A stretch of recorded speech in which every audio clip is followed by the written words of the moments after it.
me romance. Read me romance. Read me romance. Read me romance. You could take a look in a book, that's fine. Or you could sit back, relax, and unwind and read me romance. Read me romance.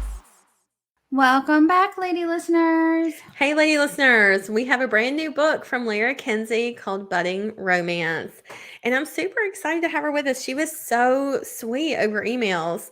And initially, when she first we talked about her being on the podcast and having Budding Romance featured, she was like, "Oh, it's a budding romance," and I was like, "I'm not really familiar. Like, what does that mean?" And she was like, "Oh, it's like I guess sapphic is the right word. Where she's like female," and I was like, "Oh!" Like it took me way too long to catch up with what she was when saying. I actually seen the cover, I was like, "Oh," because I've actually like I've said before, I'll do deep dives into some of the genres to see what's trending or, actually what's not trending, but being written. And I've noticed a lot of female historicals. Yeah, there's and I've had a few on every week. I think I've had a few on our new release posts.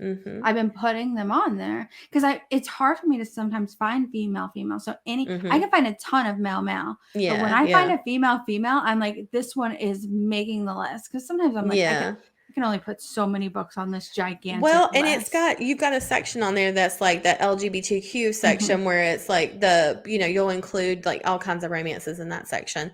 Like, any sort of queer romance usually falls in that. And so it's cool to see that on there. I actually have friends that live in Boston. We went and saw them on our trip a couple of months ago. And they're, lesbian partners. And one of them was like, what are you going to do? Like, when are you going to send me some, lesbian romance? And she was like, I need some queer representation. And I was like, are you subscribed to the new release list?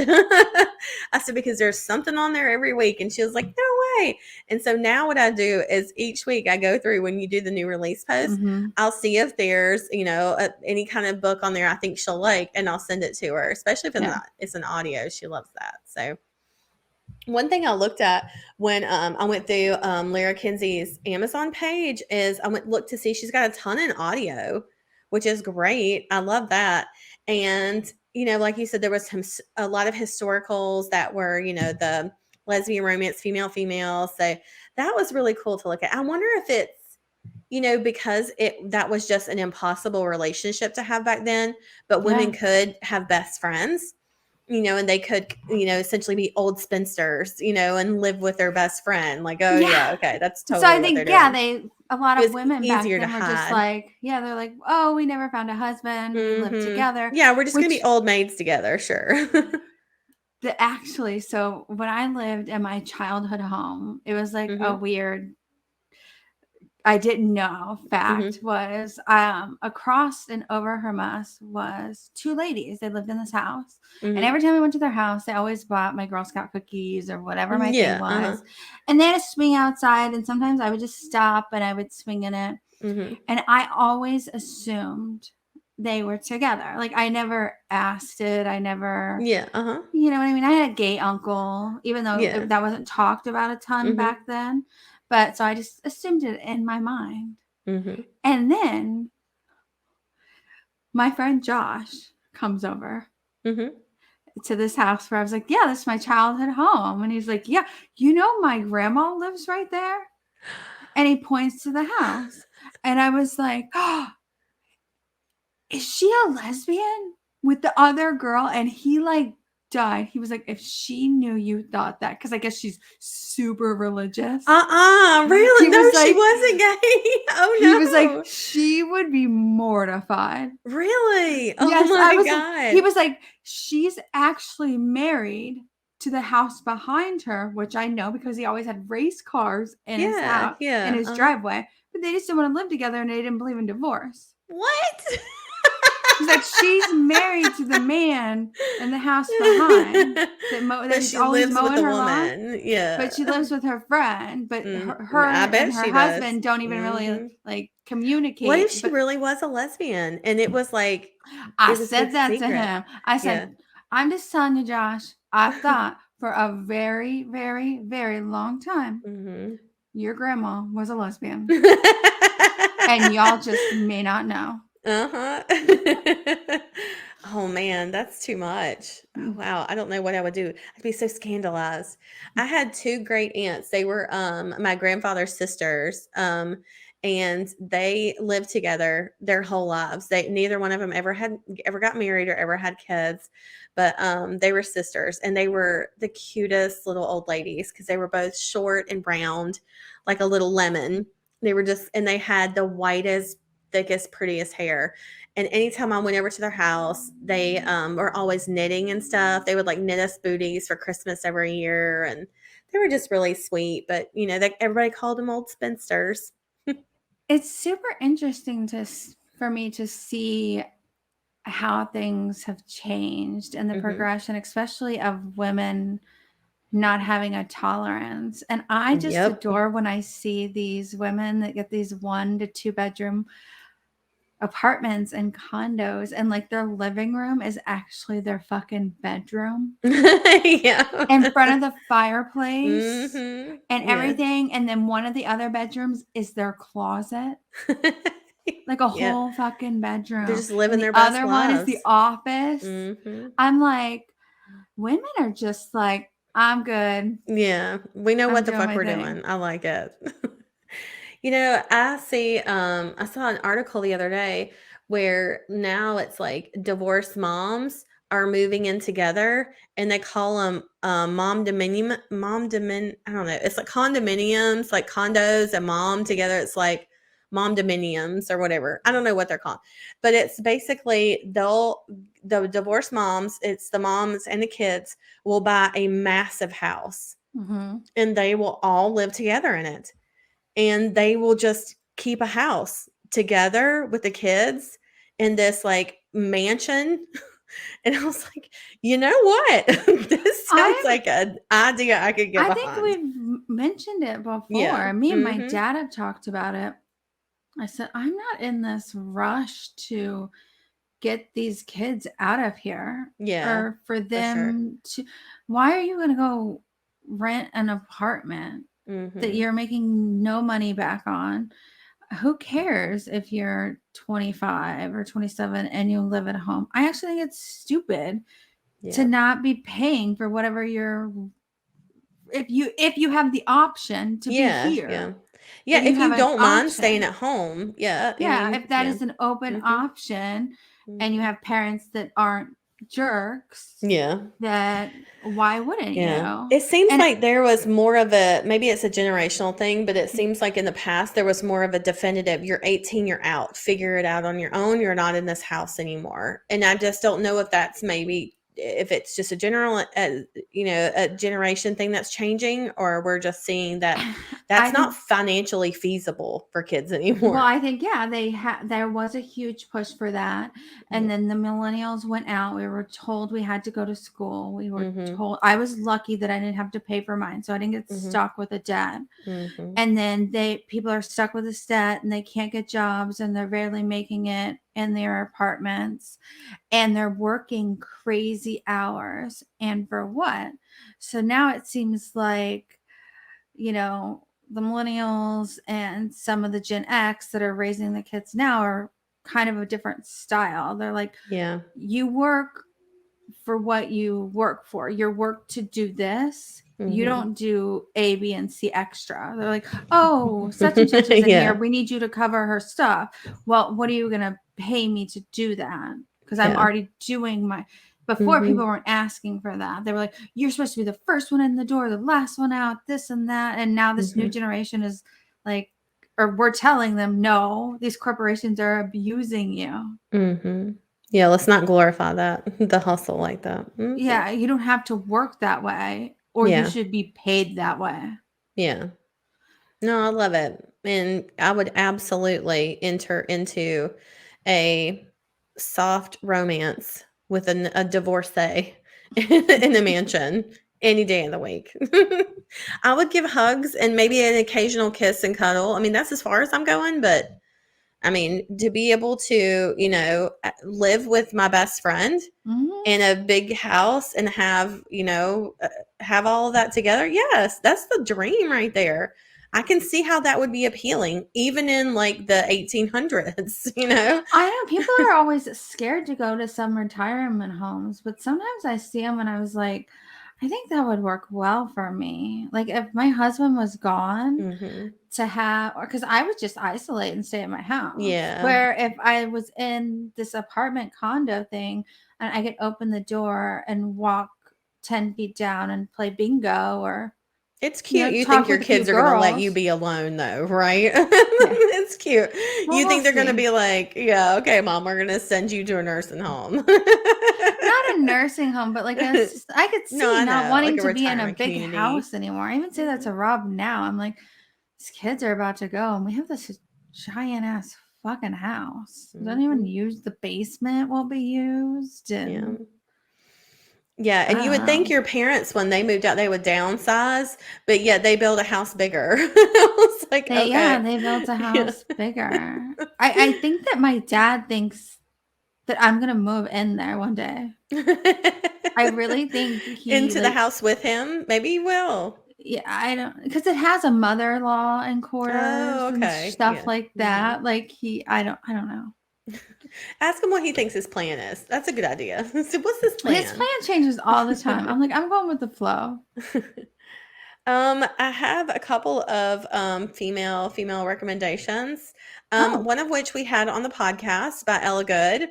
It's called She's the One. She was in, I think that was I think Ella Good gave it to us maybe our like second or third season on the podcast. It was really early on, maybe in the first season. I can't remember. It's been so long ago.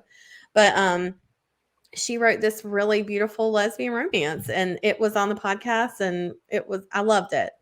Yeah. And I think that one was about the girl didn't realize she was a lesbian at first. Yeah. Like she's super hot and guys hit on her all the time and it annoyed her. Yeah. It made her uncomfortable. Yeah. And then she meets this girl and she's like, what the fuck? But the other girl's been like a total straight lesbian her whole life. She's known. Yep. And we actually wrote a little one called Lovely Proposal. And it is in the back of there's the bundle. It's Lovely Baker and Lovely Neighbor.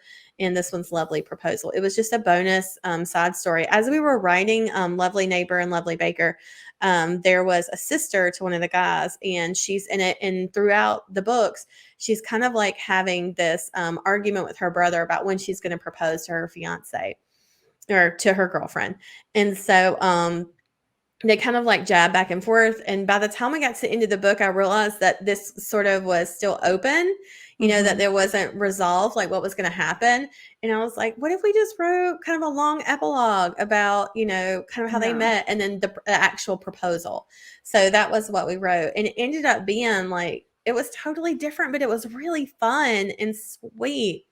So I enjoyed it. It was a lot of fun to write. So that was one I wanted to mention. Lara Kinsey, if you go on her Amazon page, like I said, she's got tons of audiobooks as well on there, along with Budding Romance. It's in the Nicoletta and Dorothea book 1. So you can go, and they actually have a book 2 as well called Blooming in the Sun. So I'll actually read you let's see, Lara Kinsey's author bio. Lara Kinsey writes high heat, happily ever afters. She loves big words and buttered bread. When she's not writing, she can be found coaxing truculent sourdough into she loves submission. Big words, she told you. I know. I was like, God damn it. She got me one already. You can follow Lara on Twitter at Lara Kinsey Books. This book, like I said, Budding Romance. I'll read you the blurb for that now. Yeah, I'll go ahead. Budding romance between a sweet-talking gardener and a spinster headmistress blooms to full flower in this steamy lesbian love story.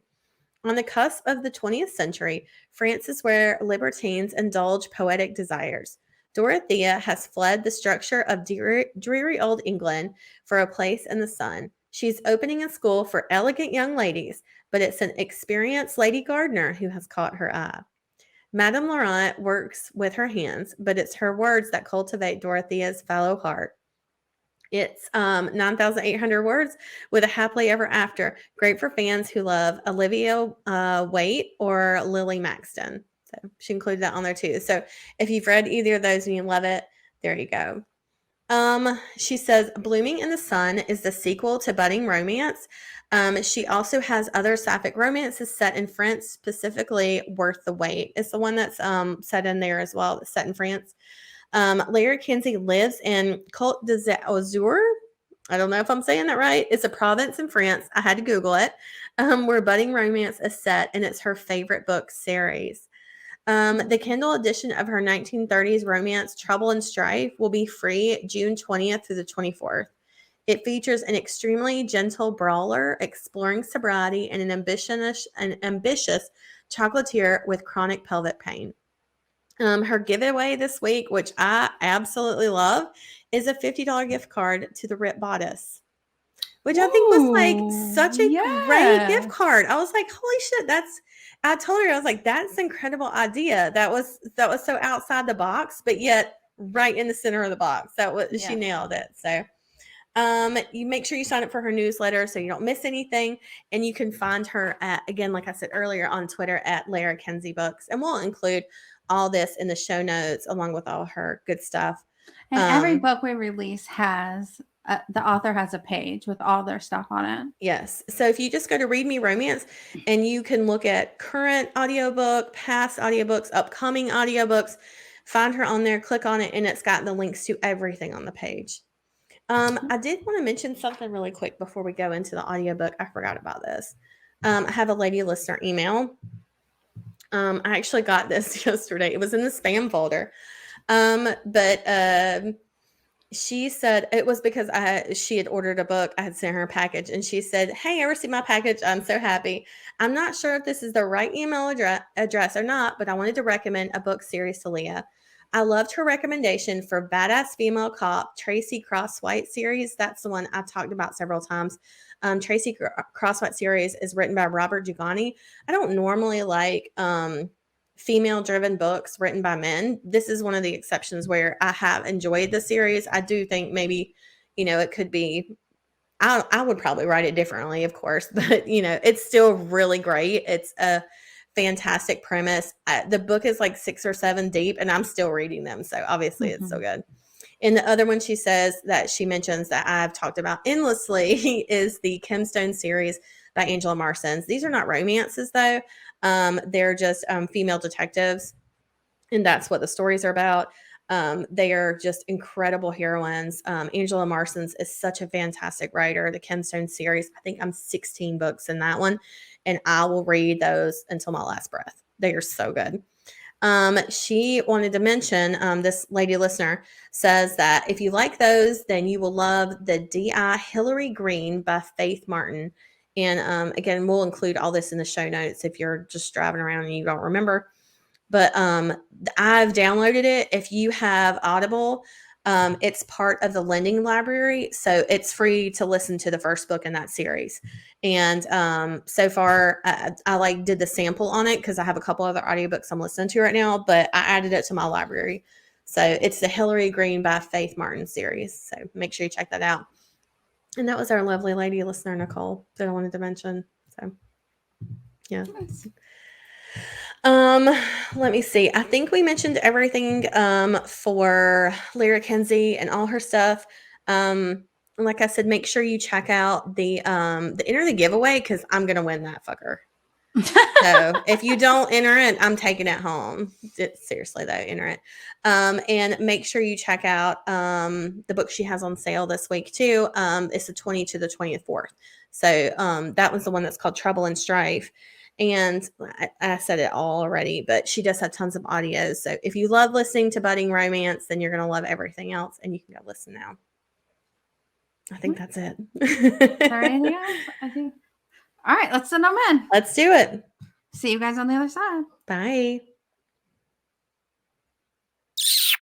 This is Budding Romance by Lara Kinsey.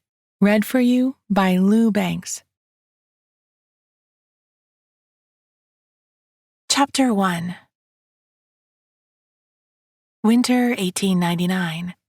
The chateau in the Alpes-Maritimes was, perhaps by nature of its proximity to Italy, in the Italianate style. When she'd purchased it, sight unseen, She'd been hoping for a castle.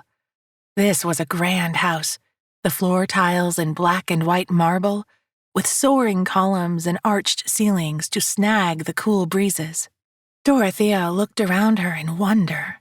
Though it was February, the encircling mountains seemed to wrap up the little house in a blanket of warmth. Better than dreary old England, anyway. Dorothea Smythe Barney had been raised by an aunt in a loving, if neglectful manner. She'd spent her years in school, then as a governess, then a teacher, and now, finally, she was on the cusp of answering to no one. Except the debt collectors, of course, oh dear. In 8 months, her new finishing school would open. It had to open, because she only had the money to last that long. Dorothea had garnered interest from the younger siblings, and in some cases daughters, of her former pupils. She had bank drafts in hand to secure their places. But those funds rather depended on having a functioning estate on which to educate them. Thank goodness the structure was sound, if in need of some fresh paint. This wasn't a fashionable part of the continent. She wouldn't be able to show these girls much of le beau monde. Local color was, perhaps, the best she could do, but by nature of its isolation, they'd learn self-reliance, problem-solving, household management, and no small amount of French. Many young ladies could do worse for their education. Today, a gardener was coming to walk the grounds. Dorothea wrapped her shawl rather tightly around herself. Evidently, gardening began in winter, which was something that had never occurred to her. Flowers seemed to just turn up. She felt like a bud buried under cold soil, the potential of a bloom bursting against paper-thin sides. "Welcome, madame. I am headmistress Smythe Barney." "Mistress?" the other woman replied softly. "I am Madame Laurent." She didn't kiss her cheeks, as Dorothea had expected, but dropped a kiss onto her gloved hand, like a gentleman. She'd prepared to be indifferent to a portly Frenchman in his 40s, but this woman's gentlemanly airs caught her in an unguarded blush. "It's just this way, if you'll follow me." Dorothea picked up her skirts and made her way over the uneven ground. This was only the second time Dorothea had walked the grounds. She'd been busily sweeping rooms and beating carpets, looking at fabric samples and bits of wood. Every girl would have a cozy room, and the schoolroom would be light and airy, the salon well appointed. She'd placed her orders, paid her deposits, and now it was all down to waiting. She could see it in her mind, just enough antiques to add intrigue, a sense of foreignness, not so many as to seem shabby. Dorothea had no illusions about the grounds. They were decidedly second-hand, all broken rock and muddy depressions with no sense of form. Whatever garden had been here before, it was practically a thicket. Dried, woody brambles. Like some hideous enchanted hedge from a Perrault fairy tale, wicked thorns against a gray sky. The woman beside her looked like a fairy herself, a wise and beautiful woman emerging from the forest to tell you secrets. She was so quiet. Dorothea reluctantly broke the silence. It must be ready by the 1st of September for the pupils to arrive. Madame Laurent nodded. "Ah, la rentrée." Madame Laurent took a small trowel from her reticule and began to dig in the dirt. She made small tisk sounds as she did. Dorothea didn't think that was a good sound, but she was smiling still, smiling at the ground like it pleased her immensely. Dorothea studied her. She was short and slim, but there was a wiry grace to the way she moved. Her strong hands made short work of the compacted soil. "We must talk about your dreams." "My dreams?" Dorothea blanched. That was rather personal. She'd heard the French were a sensual people, but somehow she'd assumed they'd defer to her stiff British upper lip. "For the garden. Is it a potager for fruits and vegetables? A structured Italian garden? A pleasure garden?" Dorothea tried not to get hung up on the way she said pleasure. "It would be a savings if we could grow our own fruit and veg, and jolly good fun for the girls. But what I need is a statement, something that will tell their parents that this is a grand school for very fine young ladies." Madame Laurent chuckled. "Italian, then. They are more impressive than the French." Dorothea begged to differ. She was plenty impressed with this bold madame. "A perfect symmetric garden holds its own delights. You can play with the levels and planes. I'm sure you know your geometry. It allows for, let us say, private moments among the hedges. Sound doesn't quite travel. You could believe you are entirely alone, but for the buzzing of insects." Her gaze pinned Dorothea to the spot. "I will need time to survey the land. You may come with me, or I can meet you at the house in 1 hour. It is too cold today for most." "Of course. Do carry on." Dorothea hurried back toward the house, wind whipping at her hair. Madame's English was impeccable, but Dorothea lingered over the bits of French she'd seeded the conversation with. She imagined Madame speaking to her in her mother tongue, letting touch bridge the gaps in their understanding. She swept the front hall dreamily, lingering at the hall mirror. Its scrollwork was slightly scuffed, but it was the finest piece in the room, and doubled the winter light that filtered in. Winter light was best, for it suffused her aging face with a glow that was kind to her flaws. A few silver strands winked in her blonde hair, but Dorothea felt no longing for her youth. This was a new chapter, and she was ready to step into the sun. Better than the fantasy of Madame Laurent in a dim room was Dorothea in the bright sun, neat lines of girls arrayed behind her, mistress of her domain at last. After a lifetime of working for other people, coddling, cajoling, she longed to be bold. Dorothea shook herself from her reverie. Madame Laurent was in the foyer, gazing up at the chipping plasterwork. "Mistress Smythe Barney, can you do it?" Beautiful grounds would treble the space the girls had, and make their quarters seem not so close. With the right garden, she could add an extra 6 pupils to the attic rooms. Madame Laurent took her hands. Dorothea realized she was wringing them, and her knuckles had gone white. "I can do it." The sum she named was astronomical. Dorothea had known she was much in demand, had set funds aside, but the amount took her breath away. It was enough to refurbish the entire chateau inside and out. She leaned against the entry wall for support. Madame seemed to take pity on her. "As it happens," she said, leaning casually on her spade, "I find myself without lodgings at the present moment. If you have a bed, and meals besides, I could take some payment in kind, and the work would go faster." The amount she named was half what she'd said before. Dorothea began to breathe again. "That'll be just fine. Don't acknowledge the charity of it all. We don't have much in the way of comforts yet." Her eyes lingered at Dorothea's throat. "I'm sure I will be quite comfortable." She barely had an accent, except on the words that existed also in French. Comfortable, with a long sound.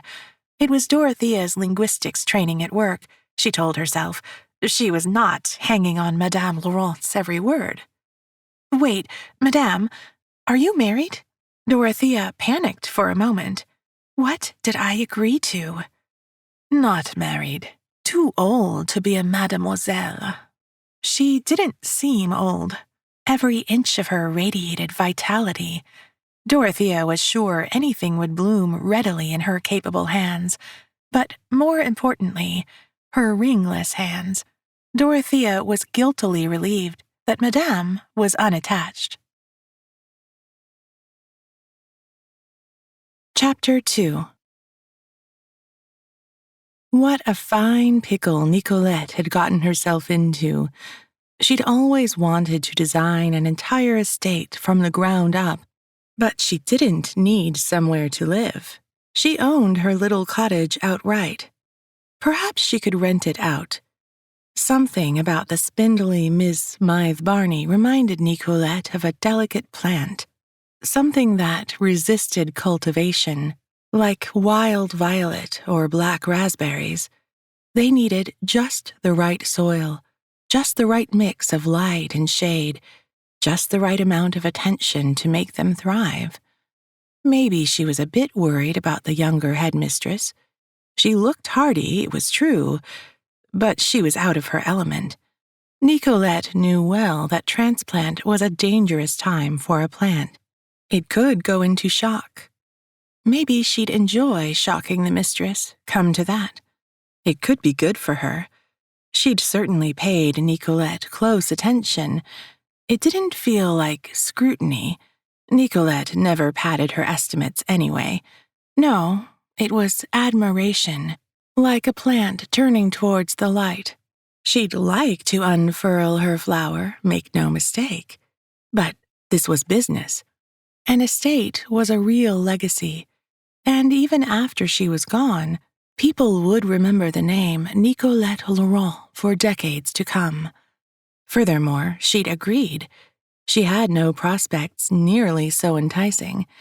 So Nicolette resolved to pack up her little room and be back at the estate by nightfall, before the prickly miss could change her mind. It was an expansive chateau, 2 wings folding out from the central hall, and Madame Laurent had chosen the room closest to Dorothea. It was a savings on heat, at least, not the least because Dorothea blushed crimson whenever she crossed Madame in the hallway. In the week they'd shared space, Dorothea had barely seen her, but every time she did, Madame Laurent seemed to be in the middle of pulling a jacket on or off, shedding her clothes the second she came indoors. Even fully clothed, she exuded a feeling of undress. Maybe it was how direct the woman was. It made you feel you'd been granted an intimacy. They'd taken meals in their own rooms, a bit of bread and cheese or little sausages, but tonight, Dorothea was determined to invite her housemate to dine. She'd been to market. She had a rather nice cut of beef, and there was no reason to do for one what she could easily do for 2. Madame Laurent? She knocked on the door. It opened immediately, and there was Madame in a billowing linen shirt, baggy trousers, and bare feet. Though Madame leaned on the doorframe, Dorothea could see the unmade bed beyond. She'd been lounging well past noon. Dorothea swallowed her shock. Well, it was a Saturday, and who was she to argue with a day of rest? Oui. The word was sleepy, and Madame's hair was tousled. Dorothea soldiered on. "Would you join me for dinner this evening?" Madame grinned. "It would give me great pleasure, but you must call me Nicolette if we are to be friends." But that wasn't an innuendo, just more directness. For all Dorothea knew, her idea of a bon weekend was a Saturday night in a drafty dining room in the company of a confirmed spinster. "Dorothea. My name is Dorothea." "Enchantée." Her voice was slightly husky. 8 o'clock then. Dorothea usually ate earlier, but she didn't want to seem unworldly. Though she was certainly an odd bird, Madame was so very French. Dorothea had laid a little table before the fire. Full staff wouldn't be arriving until July, and Dorothea could make the simple meals expected of a governess: a hearty stew, bread from the bakery, and a little plate of lettuces dressed only in vinegar and salt. Madame Laurent, that is, Nicolette, surprised her by turning up in an evening dress with a glass of wine. "What exactly have you been doing, may I ask?" Dorothea knew every bit of the school within the walls, but she was a city girl at heart. The grounds were still a mystery to her. Winter you prune and you plan, and you send away for the rare and beautiful things. I have some seed catalogues we can look at, if you like." The woman had such a melodious way of talking. It was either one-word answers or long run-on sentences, rising and falling. "I would love that." "Why aren't you married?" Nicolette asked abruptly. "You're quite beautiful, and this is as fine a pot-au-feu as I've ever had." What a question! Dorothea took a steadying sip of her wine. "I'm considered rather overeducated. Men aren't looking for blue stockings. Thank God," she added internally. "Men aren't looking for old chickens who scratch in the dirt either, bien sûr. Not that I am bothered by such a thing." "You keep saying that. You don't look much older than me." "I am 46. And you?" There was that directness. 36. "That is quite young to run your own school. A great accomplishment." 46 is young to be a celebrated garden designer, I imagine. That elicited a great big laugh from Nicolette. "Do you know many garden designers? They are mostly old men with pot-bellies, it's true, but they are not so much older than me. We weather in the sun." Madame was warming to her subject now, waving her wine glass in lazy circles for emphasis. "The big work is now preparing for plants. Part of the issue is the hills. When the soil thaws more, we will grade it. We will bring in trucks of gravel and mulch, topsoil and loam, and we will build terraces that will be a sight to behold. But part of it is drainage, too. The way water flows and pools. Paying it close attention now will save you heartache later." Dorothea was glad they'd strayed into mathematical territory. "I imagine that requires quite a bit of calculation. Volume and angle of progression, velocity and pressure, area of rainfall and rate of absorption of the fields." Nicolette was leaning back in her chair now, smiling softly. Dorothea looked to her expectantly, but the other woman only sighed, then snored a little. "Madame," she said. She'd bored the woman to sleep. She'd be scandalized if she weren't so embarrassed. Nicolette, for her part, seemed to feel no shame. "My apologies, Dorothea. I work these old bones too hard during the week." It had been years since someone had called her by her first name. She'd had bosom friends at school, but then they became governesses at separate estates, and even on their half-days off, there wasn't time to visit. She'd been very solitary, perhaps her whole life. Maybe that was why Nicolette had such an effect on her. Chapter 3. Spring. "I will do for you tonight," Nicolette said quietly. She took the potatoes from Dorothea's unresisting hands. She wasn't much of a conversationalist in the evenings, but her actions spoke for her.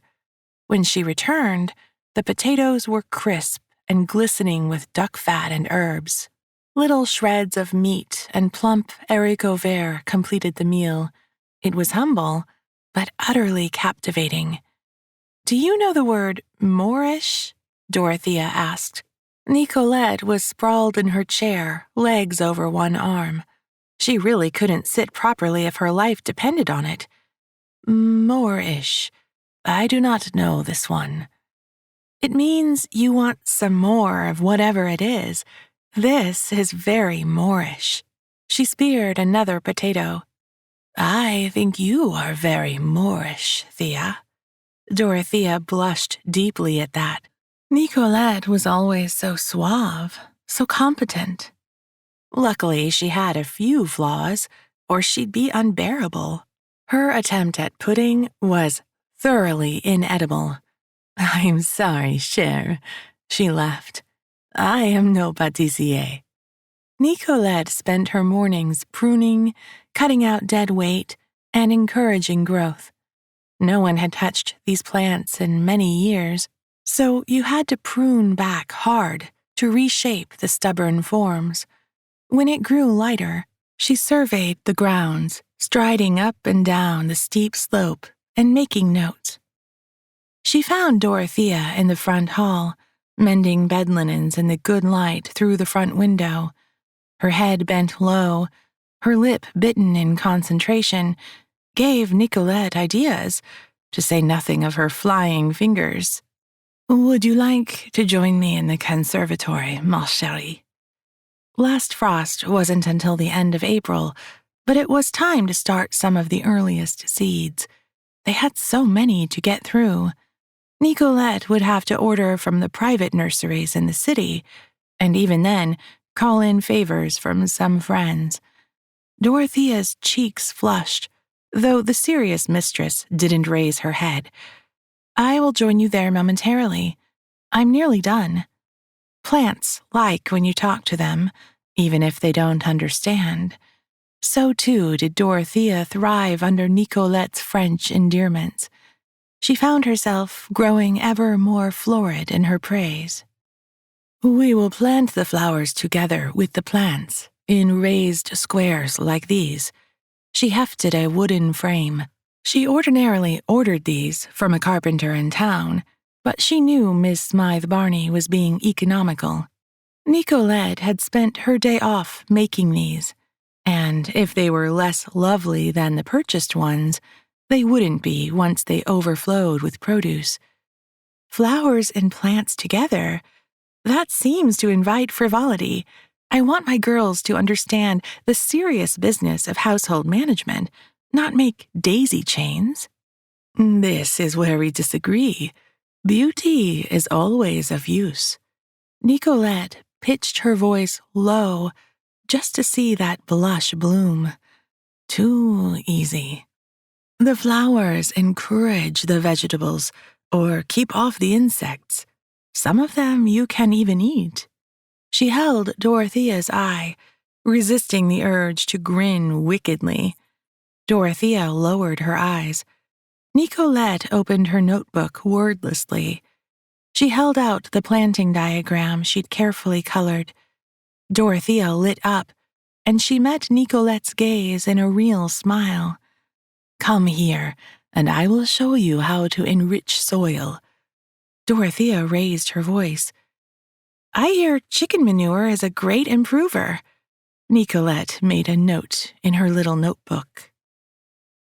Nicolette surprised Dorothea with 4 little chicks, fuzzy and damp in a wool-lined box, cozying up to a hot brick. They grew into the cockerels Chanticleer and Chambord, and their ladies Elizabeth and Anne. Hens are English?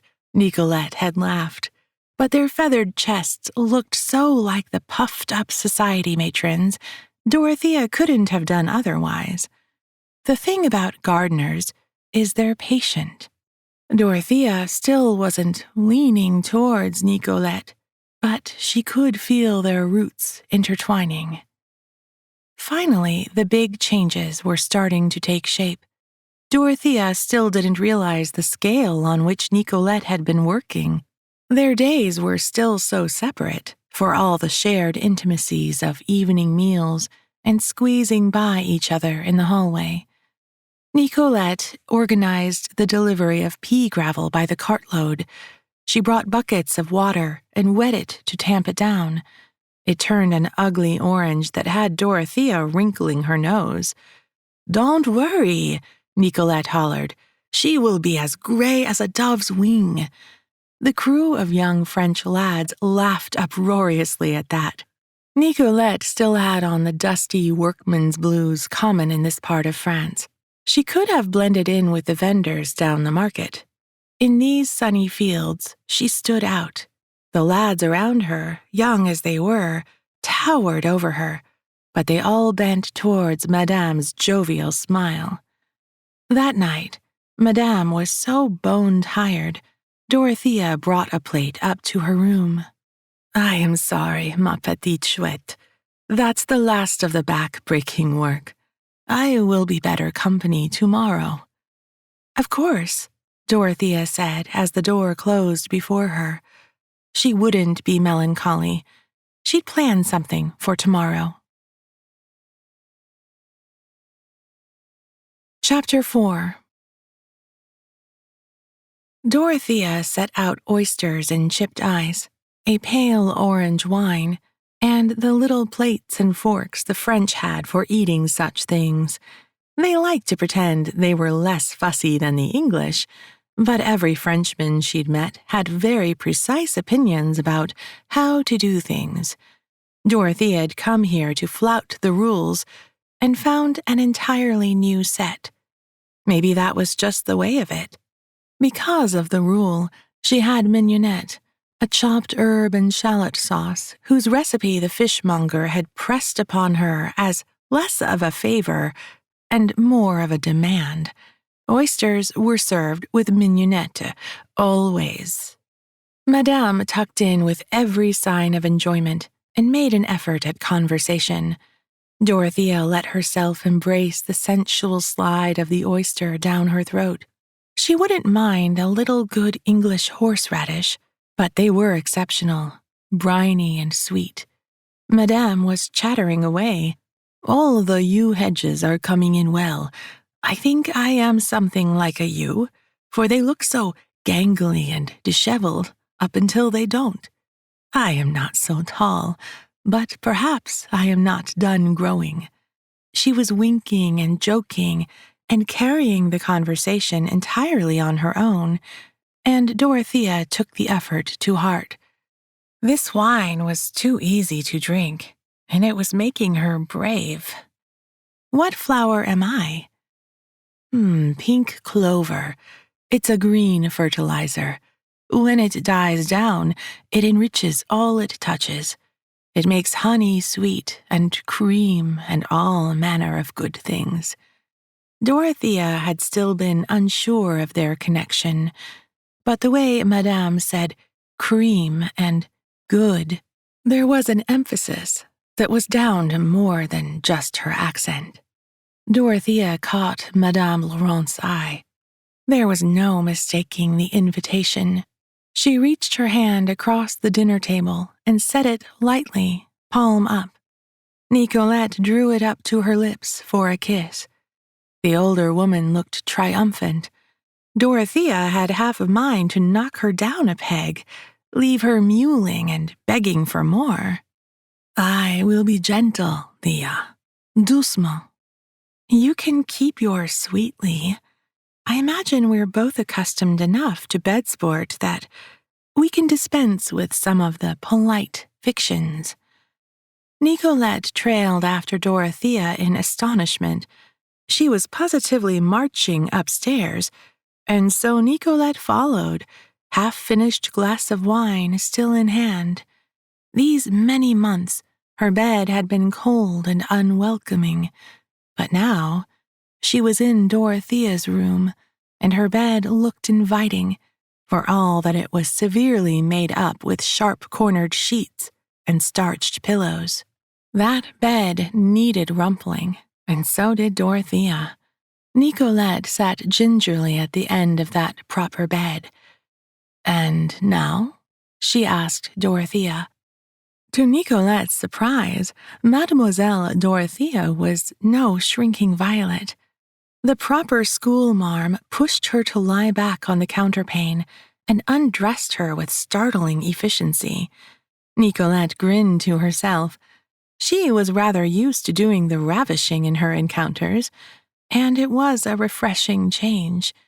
She had a tendency to go after blondes with perfect curling ringlets and tempting high-necked dresses. But Dorothea was hiding more than just a prodigious bosom under her stays. Nicolette knew well. Sometimes the prettiest flowers weren't delicate, but hardy, thriving despite the odds. She licked up the side of Dorothea's neck, She wished she could shock her, just a little. But all she got for her efforts was a throaty chuckle and a swat on the backside. No one had attempted to top her in quite some time. That was the truth. Nicolette's short hair and strong arms tended to leave ladies with the impression that they were in good hands. Not that Nicolette minded, as such. But it'd be nice to be ravished. Miss Dorothea seemed to have ravishing in mind. Already her hands were roaming boldly. Nicolette pulled Dorothea down to her. Her hands cradled her face and pressed lightly at the base of her skull. Dorothea whimpered. Nicolette flushed with triumph. She sucked her whole bottom lip into her mouth. But any illusion she had of control was shattered when Dorothea tweaked her nipple.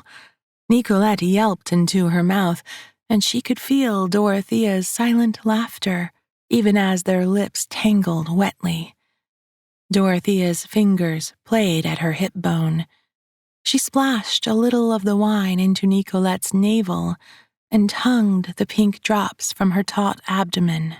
Nicolette nearly came off the bed. "Won't you disrobe, Dorothea?" After all the endearments, saying the other woman's name didn't come easy. Dorothea stopped the action entirely and lifted herself off the bed.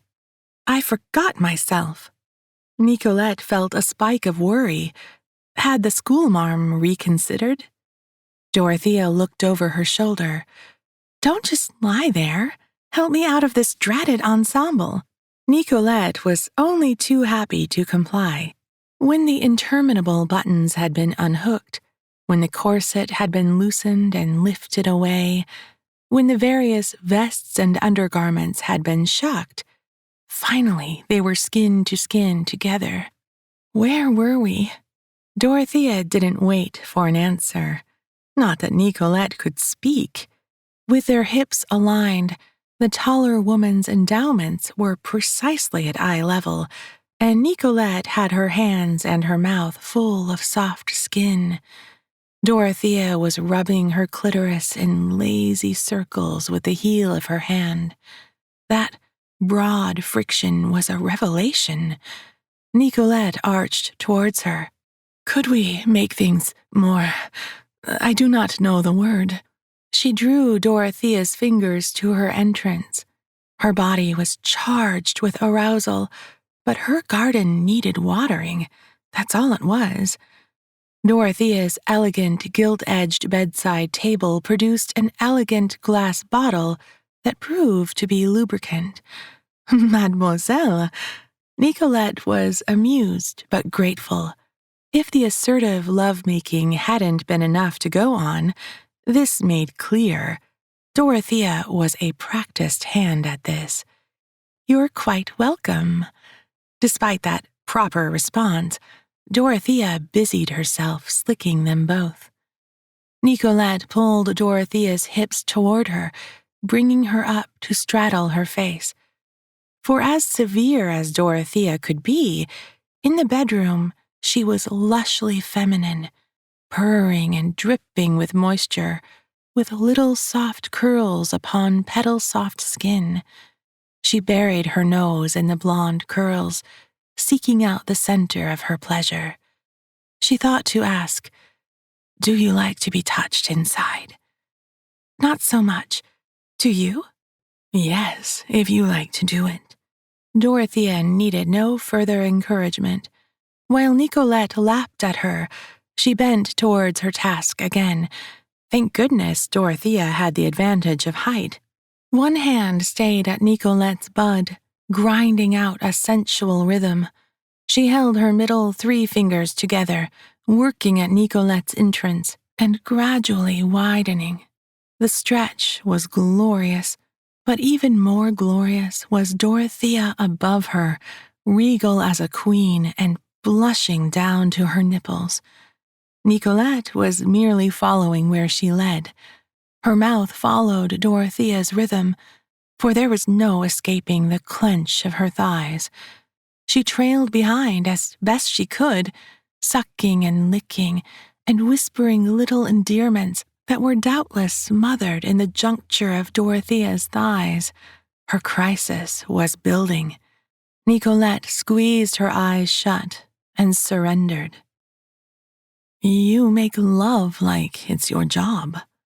Dorothea was already dressed in a clean shift and braiding her hair, while Nicolette sprawled boneless in the sheets, drenched in pleasurable moisture. How is she buttoned up already? I had to be efficient and discreet. There hasn't been much privacy in my life, and you learn to fear discovery from very young. Nicolette grabbed Dorothea's hand.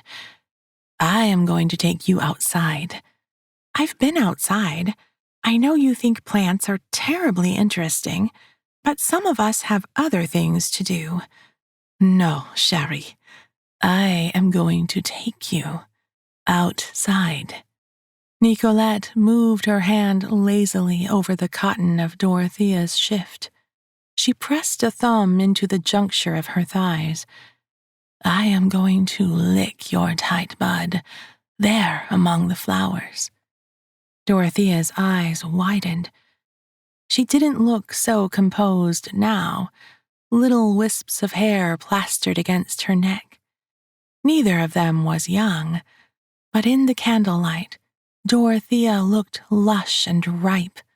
Her breasts were bounteous, plump and full, and sweet as melons.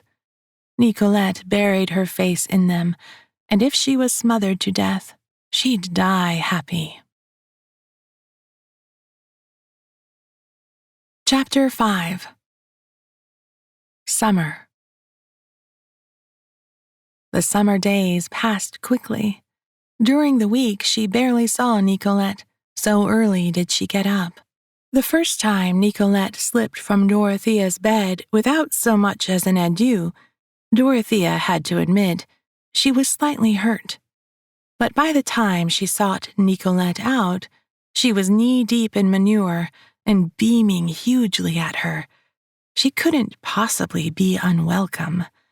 Nicolette was away more and more, journeying a night or two to source plants for the fall planting. Dorothea began to feel her absence, so she was surprised when one afternoon she was led out to the grounds for a leisurely French-style luncheon. The field was full of papery poppies, waving their bright red heads among the long grass. The seed pods rattled. Little star-shaped blue flowers were scattered about, and a mown path led to a copse of trees. A wrought iron table set, painted white, sat in the cooling shade. There was baguette and sweet butter and little glistening sardines. Nicolette brought out a jug covered in wicker and poured them strong, sweet wine. To what should we toast, ma belle? Now that I have enough pupils enrolled, I can finally write lesson plans. I can buy more books. This is actually going to happen. Cher, I have been working for 6 months. Are you telling me you did not think this would happen, and you hired me anyway? Dorothea blushed poppy red. You improved the look of the chateau so much, at least if I had to sell it again, it'd be looking its best. Nicolette covered her hand in hers. Chérie, she chided. It's not a fashionable part of the continent, but I don't want the most fashionable ladies. I want the ones looking for their place. We'll teach them the façade, the dancing and manners and needlepoint, but we'll also teach them bare feet and beekeeping and birth control should they need it. The young ladies must have the tools they need to control their own destiny. I, of course, haven't had need for such a thing. She looked meaningfully at Dorothea's breasts. Dorothea was suddenly aware of her nipples against her stays. I think you must be a bit of a rake. It is true. I have had a few lovers warming my bed, but none warm my heart like you, ma petite amie. Her voice pitched lower. and Dorothea could feel it thrumming over her skin. Nicolette smiled that half smile of hers, gentle lines blooming on her tanned face. Her short hair was growing shaggy, and little curls tumbled over her ears and down the back of her neck. I thought maybe you did not desire me as I desired you. The admission cost her, but she could bear it because of the way Nicolette was smiling. Dorothea, I am 46. My garden also takes a little extra watering. Dorothea rested her head in Nicolette's lap. They must look for all the world like a pastoral painting. Nicolette's dark mop of curls bent toward her. Would you like that, ma femme? Ma femme. That meant my woman, but it also meant wife. Dorothea sputtered, nearly choking on her wine. Wife! She squeaked when she got her breath back. Nicolette looked lightly shocked. Then her eyes crinkled in amusement. You have known exactly what I am saying to you this whole time? My sweet, my beauty, my little cabbage. Je parle français comme les Français. You never asked. Dorothea felt indignant, but also proud. She'd managed to surprise Nicolette Laurent. That confidence would be her undoing. Tell me, how did you come to learn French then? Like I learned everything else. Books. I love languages, words, stories. Dorothea knew her accent was more than passable after speaking to workmen and villagers these many months. Her blue-stocking burr was giving way to colloquial mastery. She'd always been too shy to speak French with Nicolette, but then there were a lot of things she'd been too shy to do. Maybe it was time to stop being a shrinking violet. Nicolette tucked a poppy into Dorothea's braid, then reached for another.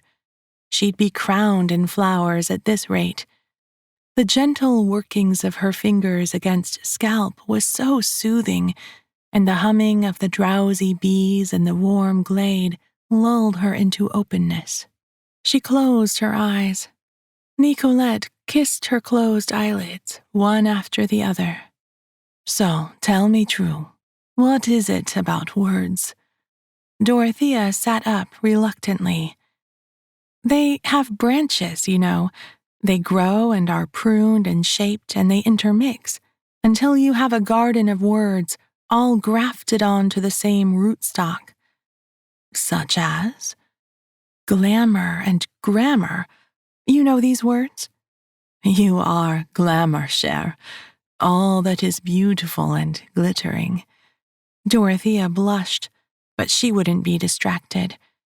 Glamour also means magic, an illusion, maybe one spun by the fairies. Nicolette tilted her chin. And grammar? I find such things tedious. My life exists in the present tense. Well, the structure and rules come from magic too. The words you'd use in a spell, the order, the syntax. Dorothea wasn't sure Nicolette was completely following, but she was too excited now, her words tumbling out in a rush. They come from the common French root for a witch's book, the source of her power. Nicolette breathed, grimoire, the proper French pronunciation. The British version sounded more, well, grim. Exactly, and just the way these concepts are related, words and magic and power, well, that's the whole thing for me. I can't resist it. Nicolette smiled. Words do have power. I love seeing you like this, ma petite chouette. Nicolette took her, gasping, in the hedge maze. The hedges were only waist-high, still growing, but they were alone in any case, and Nicolette saw only blue sky and pink lips as she knelt at her feet. Dorothea seemed emboldened by the adventure and took to pulling Nicolette into corners for searching kisses. Their solitary joy was precious as a sprouting seed. Still, old growth had as much beauty as new. Nicolette had had many sweethearts, many new flowers blooming. She longed to put down roots, to grow old and gnarled as two trees intertwining. Chapter 6. I live 2 hours' ride from here, closer to the sea.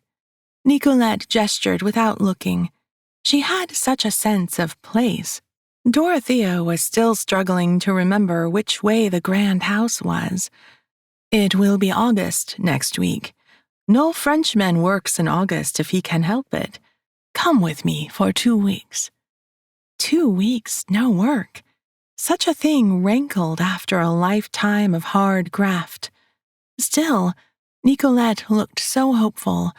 Dorothea readily agreed. Madame Laurent had hired a carriage with her own coin. Dorothea had the strong sense that when she went home, it was usually with the clothes on her back. She thought guiltily of her small trunk, packed with dresses and books, and even a watercolor set. They rode up and up the mountain. Dorothea could see a church and a cluster of buildings at the top, like an eagle's nest. There was a stable at the base of the village, to the side of a grand stone gate. We must walk from here, Nicolette said apologetically. She gave the porter a coin to bring up Dorothea's trunk. She slung her own small rucksack over her shoulder and offered Dorothea her arm.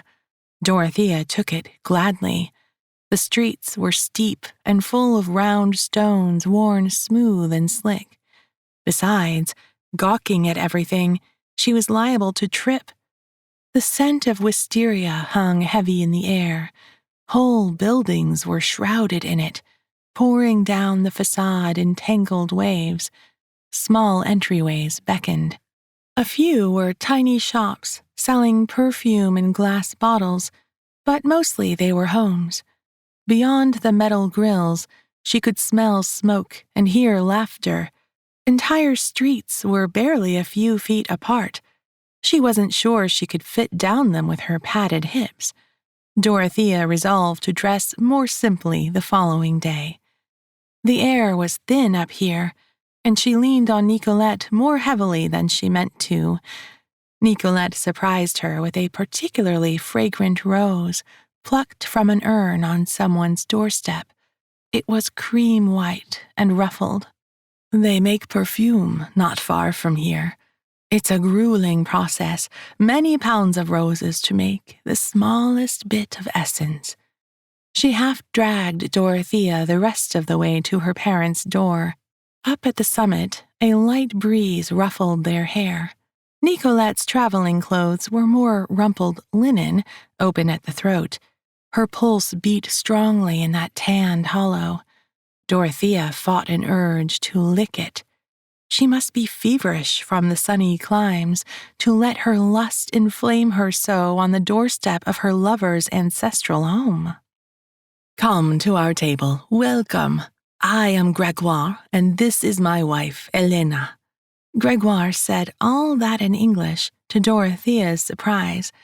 Nicolette's father had the same look as she did, though his hair was snow white.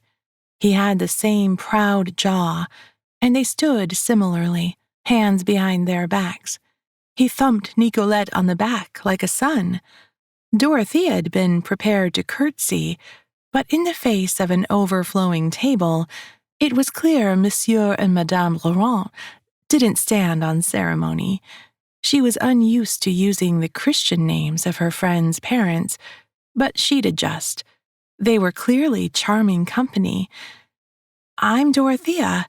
You speak wonderful English, Gregoire. I'm so pleased to meet Nicolette's parents. This was the first time she'd spoken Nicolette's name aloud in company. Awareness thrummed through her, but no one else seemed to notice her discomfort. Elena rose from her seat. I am Ligurian. English is easier for us together. I am too old to speak good French." She had a gorgeous tumble of silver curls, half caught up in combs and half spilling over her shoulders. "Remember that grumpy German philosopher? His English was nicer than his French. Not that he talked much." That was clearly meant for her husband, but she continued to stare at Dorothea, giving her an assessing look. "After some wine, he did." Gregoire laughed uproariously at that. His wife looked pleased. Despite her bohemian look, she had the carriage of a queen. Their table was out of doors, in a courtyard just beyond the door. The whole property could fit inside the grand library at the school. Still, the informality was charming, and the table overflowed with abundance. Their courtyard garden was full of little pockets in the stone, flowers blooming in the rock. Several spiky cacti stretched towards the cloudless sky. "American agaves," Gregoire boomed proudly.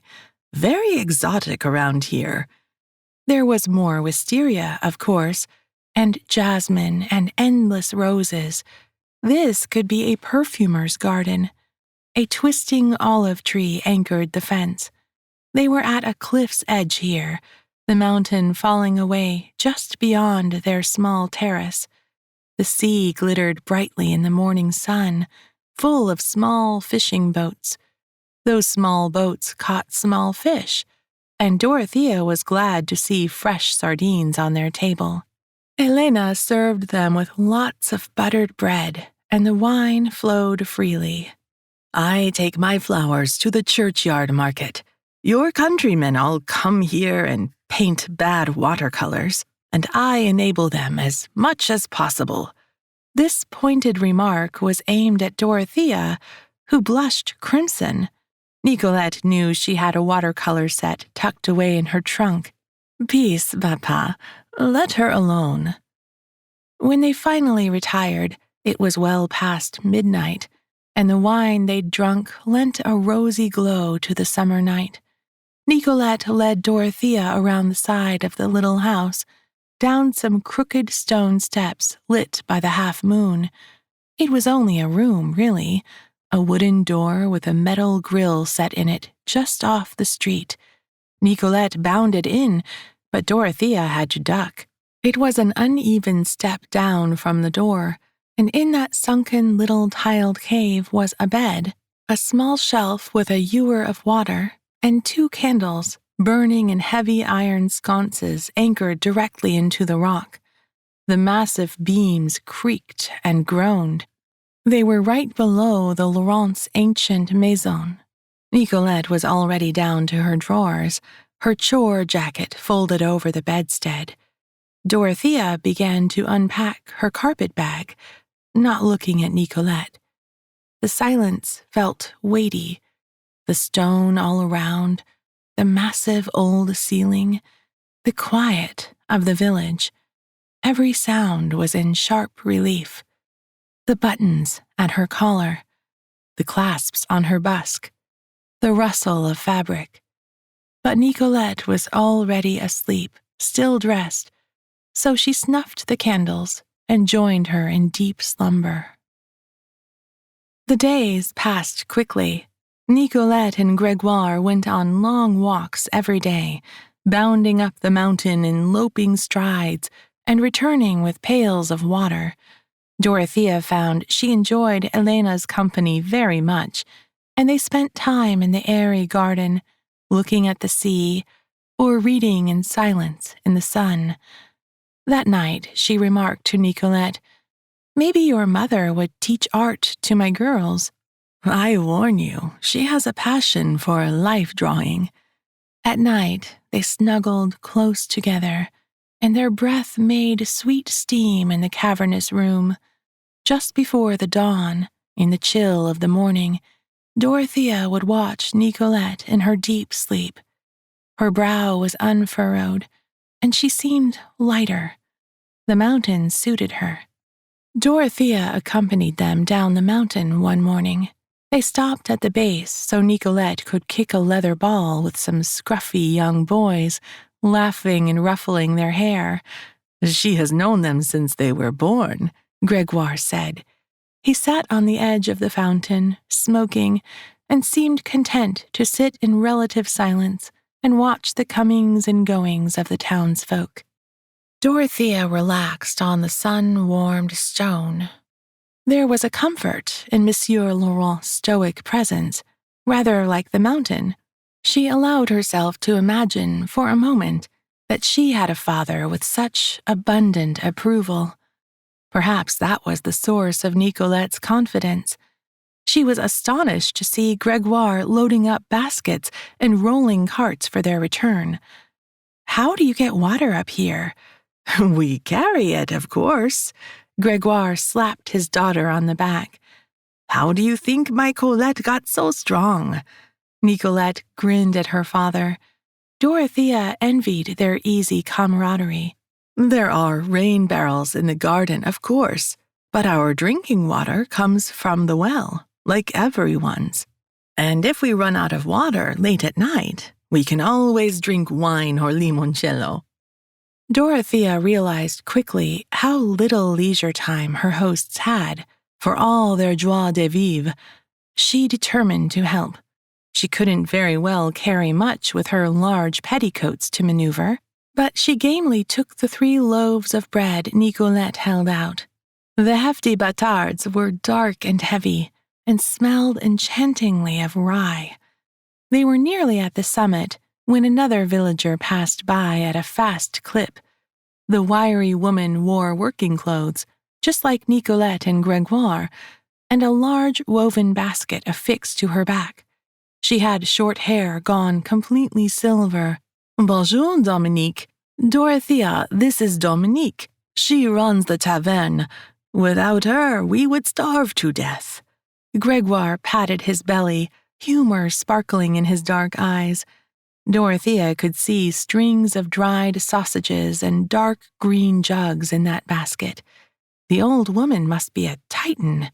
"Enchantée," Dorothea said in her best French, and she really was enchanted. The older woman came to kiss her on both cheeks, despite the weight of her burden. The denizens of the town had such joy about them, such congenial spirit. Bells rang out over the town. "I must hurry. I will see you at noon, yes?" Dominique hurried off without waiting for an answer. "What's at noon?" Dorothea wondered aloud. Gregoire smiled indulgently. "It is the Feast of the Assumption. It's a holy day, but also a day for community. Won't you join us for Mass?" Dorothea's heart ached.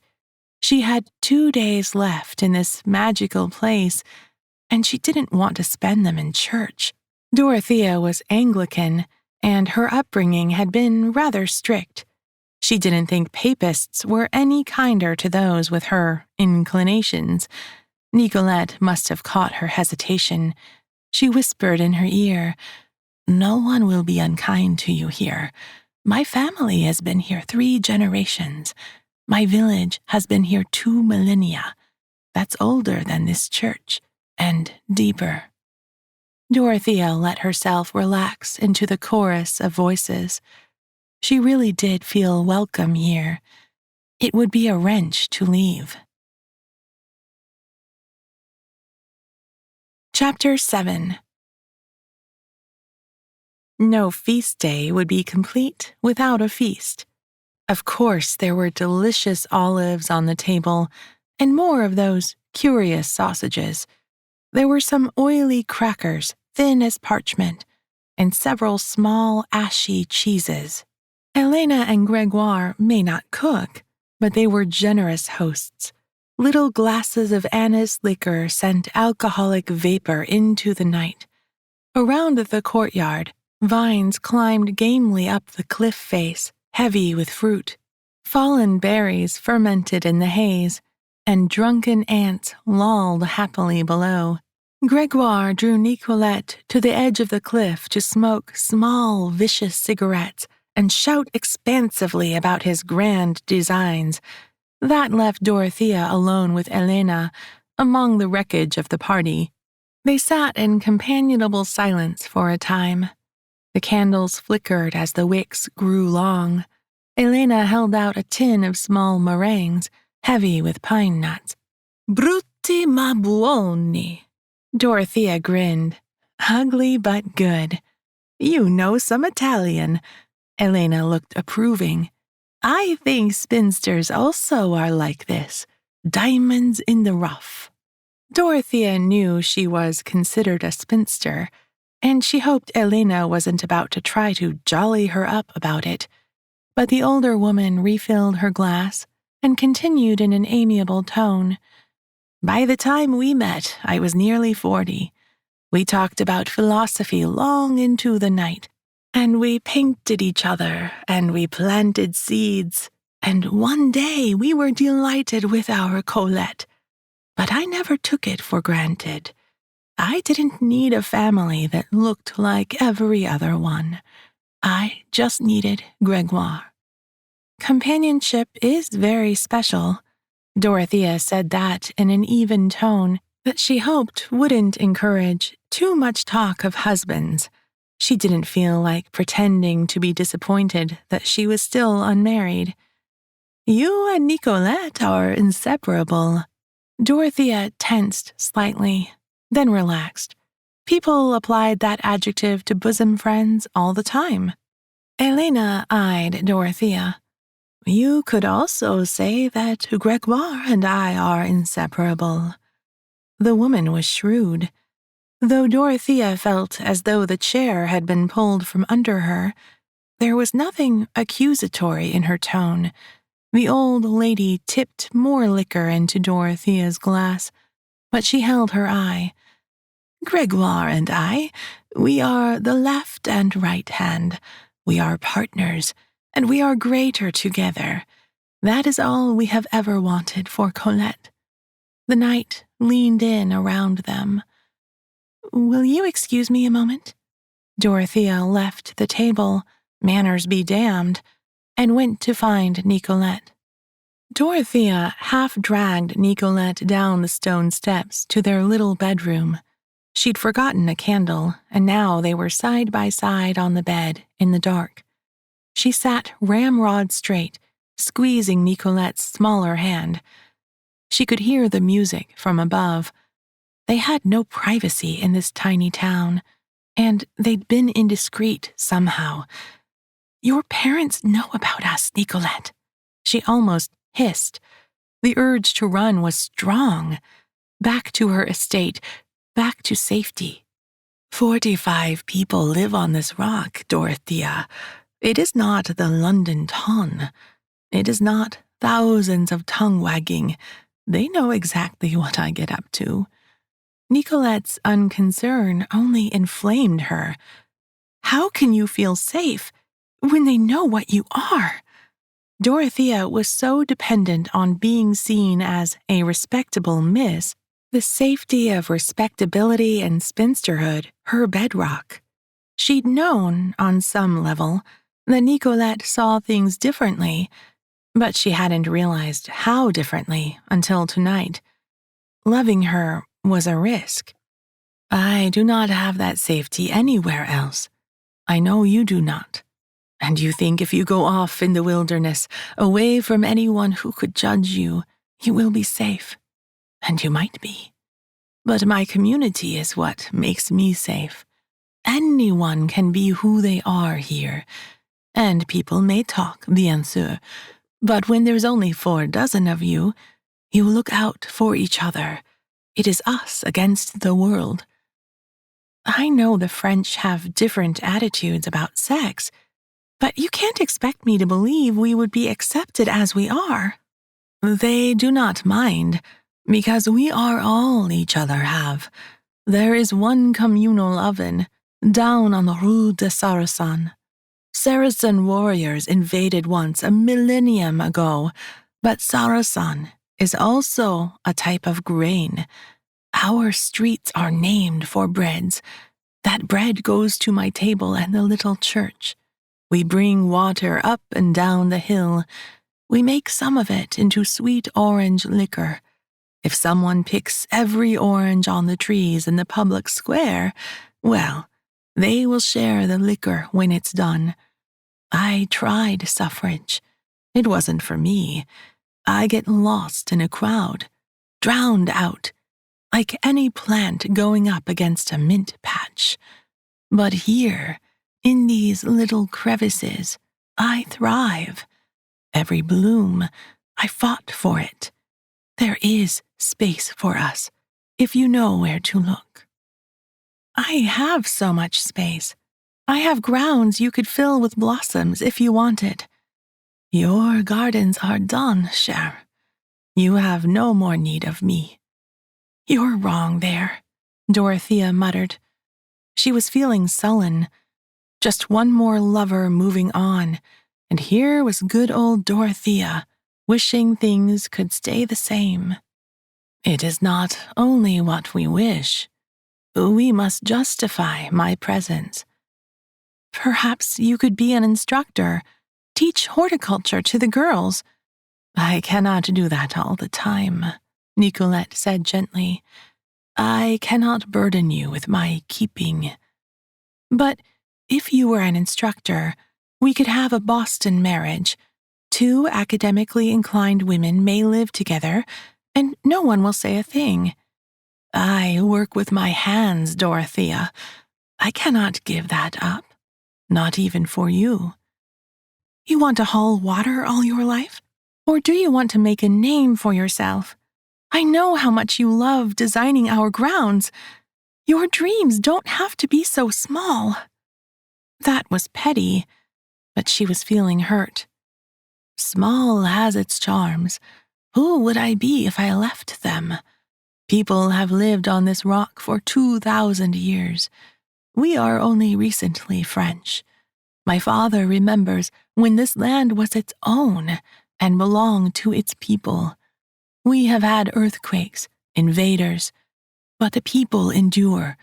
We grow olives and we share wine on windy evenings, and the breeze is sweet with the scent of the sea and drives away the insects.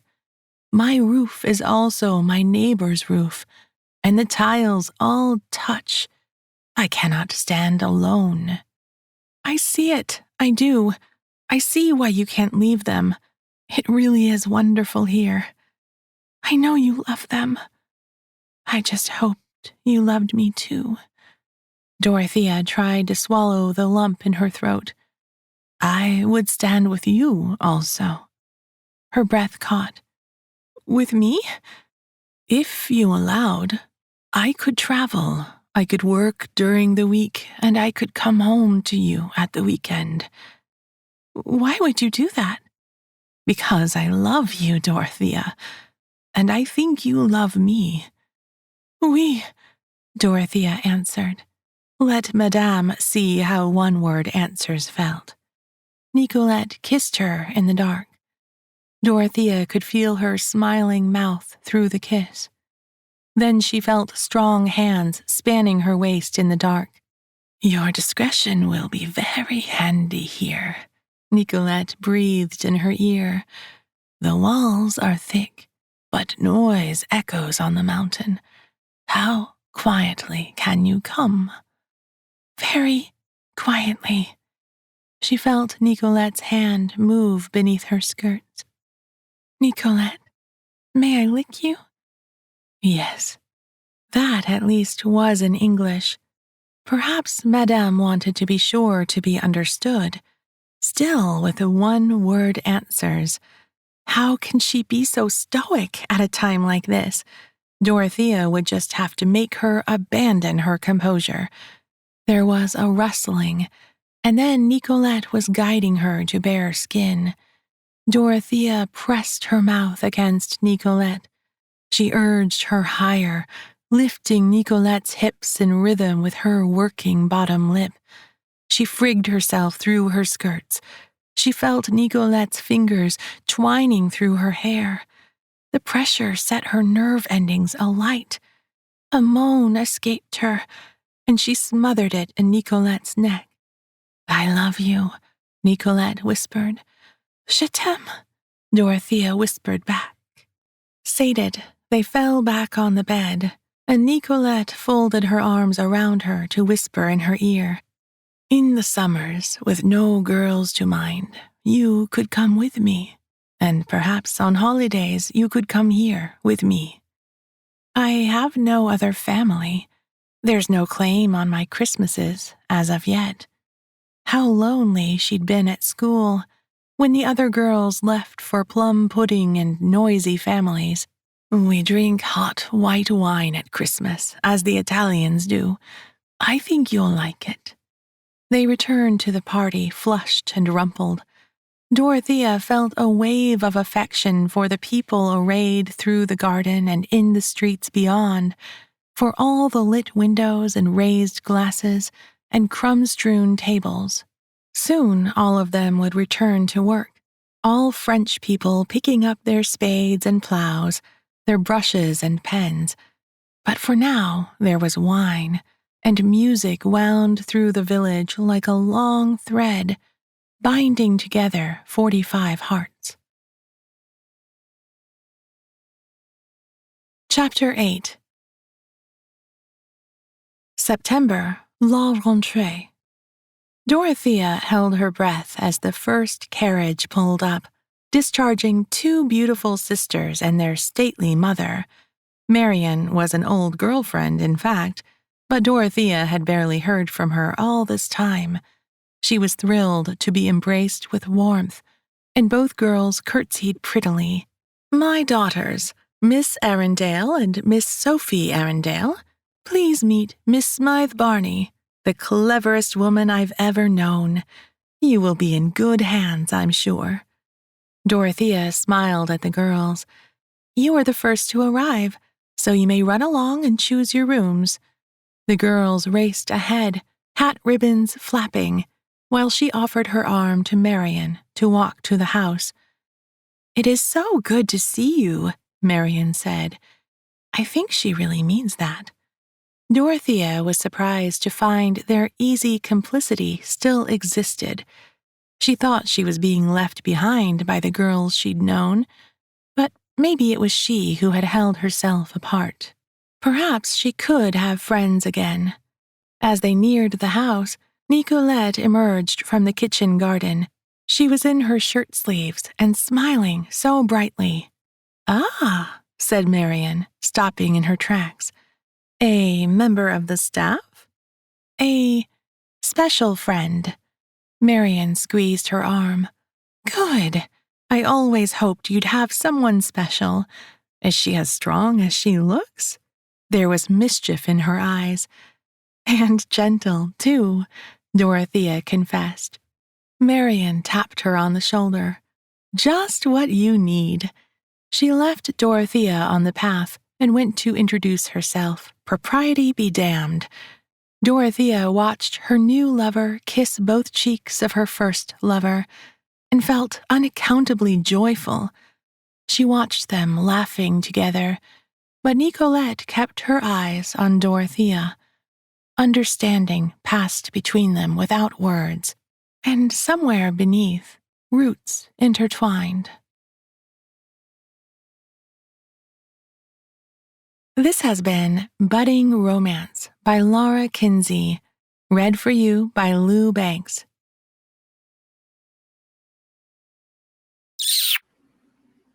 Welcome back. Welcome back, lady listeners. Thank you so much to Lara Kinsey for being on the podcast with us. We really appreciate it. And I loved having a lesbian romance on here. It actually makes me want to write another one. Like, as we were talking about it, it makes me really, because I just love women. Is this going to be what's going to happen? We're going to get to the point where we're just so sick of men. We'd already just write these perfect heroes, because we're just so sick of real men in real life. But maybe we'll just write women falling in love, because that's even better. I did want to mention that the whole Rains Brothers trilogy should be out at this point. Yes. So if you loved stealing the bride, stealing the thief, and the third one is stealing the dancer. So that should be out. We have all three, and I think we talked about maybe writing one for the podcast at some point. Maybe writing a little bonus book, like a Christmassy one that maybe we can write later. So, and then we are working on like a Shielding Lily type book again. Oh my gosh, this has actually been really good.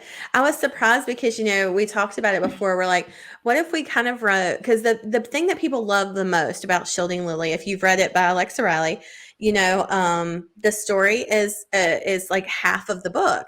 And the other half is epilogues. And it's just so many epilogues.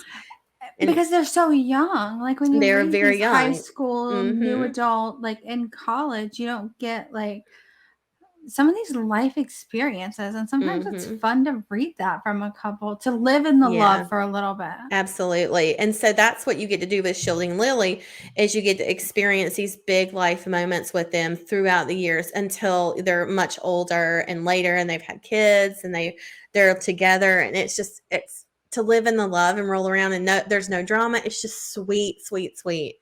So that's kind of what we're doing right now with the book we're working on. It's called Protecting Rosie. And so, because we kind of wanted it to have like, sort of those same feels.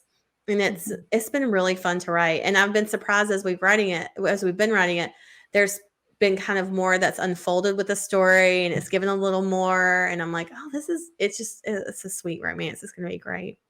So yeah, be on the lookout for that too. Up next, after Lara Kinsey, I did forget to mention that on last week's episode, we have a 2-week break. So thanks for coming back after a 2-week break. I'm so sorry. I didn't mention that before. But we're taking a quick summer break. We're all going on vacation. After this week, though, up next week on Tuesday's episode, we have Kim Laurent with Promise to the Night. So she's brought us that audiobook, and we're so excited to play it for her. So be on the lookout for that too. Oh, I did want to mention one more thing. Like we were telling you, go on the website and you can look at past audiobooks and upcoming audiobooks. So when you go onto the Patreon, you may not be able to see what all the audiobooks are because it's behind a wall. But if you go to Read Me Romance and you click on audiobooks, it's going to pop down and there's going to be a Patreon tab. Click it and it's going to show you every audiobook that is in that Patreon account. There's a lot. And there's a lot. At this point, there's 70 to 80 almost. And there's a bunch of free books in there too. Yep. So, yeah. All right. I guess that's it. I think that's it. That's everything. Tell them what to do. Fuck your day up. Make today your bitch. Don't be a dick. Bye, guys. Bye. Read me romance. Read me romance.